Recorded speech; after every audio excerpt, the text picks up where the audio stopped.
తన తర్వాత తన కుమారుడు మంగళగిరి శాసనసభ్యులు విద్య, ఐటీ, ఎలక్ట్రానిక్స్, ఆర్టీజీ శాఖల మంత్రి నారా లోకేష్ని ముఖ్యమంత్రి స్థానంలో కూర్చోబెట్టేందుకు సిద్ధం చేస్తున్నారు.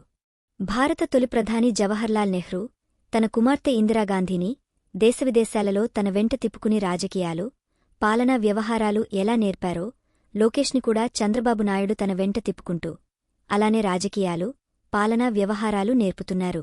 అన్ని వర్గాల ప్రజలు, దేశాధినేతలు, ఉన్నత రాజకీయ, అధికార వర్గాలు, విద్యావేత్తలు, వ్యాపారవేత్తలతో ఎలా వ్యవహరించాలో తర్ఫీదు ఇస్తున్నారు. ప్రజాసేవలో చీపురు పట్టుకుని ఊడ్చే దగ్గరనుంచి, బడా పారిశ్రామికవేత్తల నుంచి పెట్టుబడులు ఎలా రాబట్టాలో తర్ఫీదు ఇస్తున్నారు.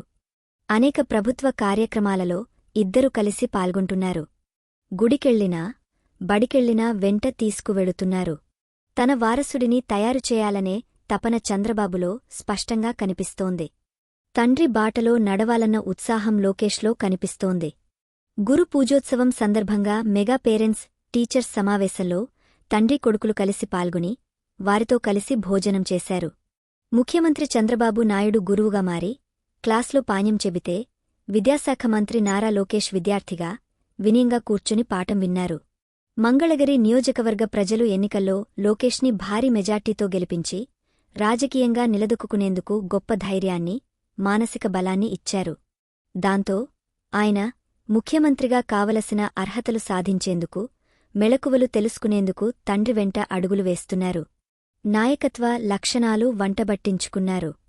లోకేష్ మంత్రిగా గతంలో సమర్థవంతంగా పనిచేశారు. ఇప్పుడు చేస్తున్నారు.